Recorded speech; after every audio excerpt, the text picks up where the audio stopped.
Сайн байцгаана уу хүүхдүүдээ. Та бүхэндээ өнөөдрийн энгийн бүргийг бидний өнөөдрийн үзэх хичээл балархай хшиг. За, балархай хшиг гэж яг ямар хшгийг хэлэх вэ гэхээр үгийн нэгдүгээр үеэс хойш орох богино хшгүүд тодорхой бус хилэгдэх тул түүнийг балархай хшиг гинэ. Жишээлбэл хавар гэдэг үгийн 2 дугаар үед орсон а богино хшиг. Олдвор гэдэг үгийн 2 дугаар үед орсон о богино хшиг. Давтагдах гэдэг үгийн 2, 3 дугаар үед орсон а богино хшиг. Эдгээрийг балархай хшиг гэж байгаа. За, багш нь балархай хшгийг улаан өнгөөр тодруулсан байгаа. Ажиглаж хараарай. Балархай хшиг нь дараах 3 үүрэгтэй байдаг. Нэгдүгээрт ихшигжүүлэх үүрэг. 2 дугаарт ялгах үүрэг. 3 дугаарт зүүлрүүлэх гэсэн 3 үүрэгтэй байдаг.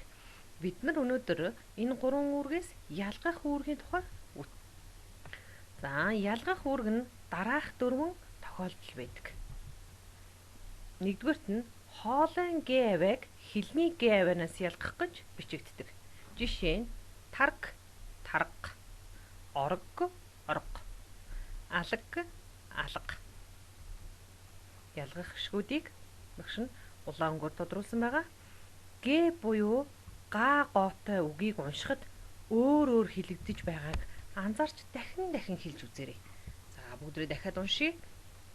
Тарг, тарга, орг, орго, алг, алга. Хоёрдугаарт нь хэлний үзүүрийн энэ авийг хэлний угийн энэ авианаас ялгах гэж бичигдэнэ. Энэ нь балархай хшиг а, о, э, ө дөрөв. Жишээ нь орон, орно, бодон, бодно, тан, тамна, өн, өннө. Мөн адил ялгах хшгүүдийг багш нь улаан өнгөөр тодруулсан байна. 3 дугаарт нь үйл үгийн хэ нэр үгийн хэгээс ялгах гэж бичигдэнэ. Жишээ нь харах, харах, сэвх, сэвх. Мөн адил ялгах хшгүүдийг багш нь улаан өнгөөр тодруулсан байгаа. 4-дүгээрт нь оноос нь нэрийг ерийн нэрээс ялгах гэж бичигдэнэ. Жишээ нь цэцгийн ээж, цэцгийн сав, баатрын эгч, баатрын тэмдэг. Мөн адил ялгах хшгүүдийг багш нь улаан өнгөөр тодруулсан байгааг ажиглаарай. За, бүгдээрээ дасгал ажил. Дасгал 1. Дараах үгсээс ялгах хэрэгтэй үгийг түүж бичээрэй. Багшгаа өгсөн үгнүүдийг анхааралтай ажиглаж уншнаа.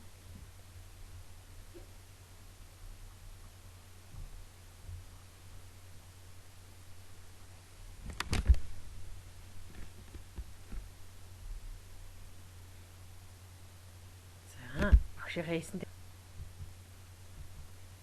онцог, чанга, ботго, борго,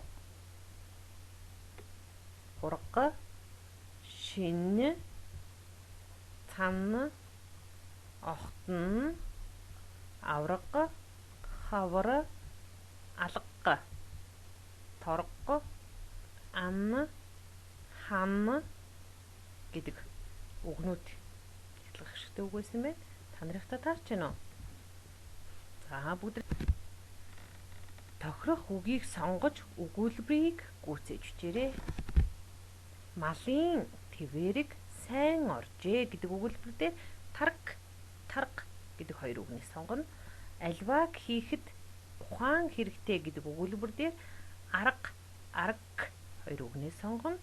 Шин солигдож өвлийн өвгөн ирлээ гэдэг өгүүлбэр дээр он, он гэдэг 2 үгнээс сонголт хийн.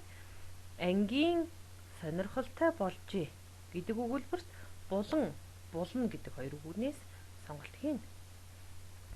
За, өгч бичээрэй.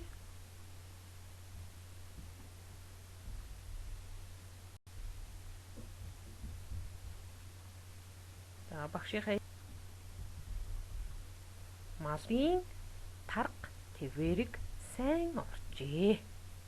За, үлдсэн тарга гэдэг үг маань тарг айраг цагаан идэ тийм ээ. Альвааг хийхэд арга ухаан хэрэгтэй. За үлдсэн арга гэдэг үгийн маань утга нь арга савар. Шин он солигдож өвлийн өвгөн ирлээ. Үлдсэн он гэдэг үг маань байг он гэдэг тийм ээ. За ангийн булан сонирхолтой болжээ. Булна гэдэг нь шороогоор булна.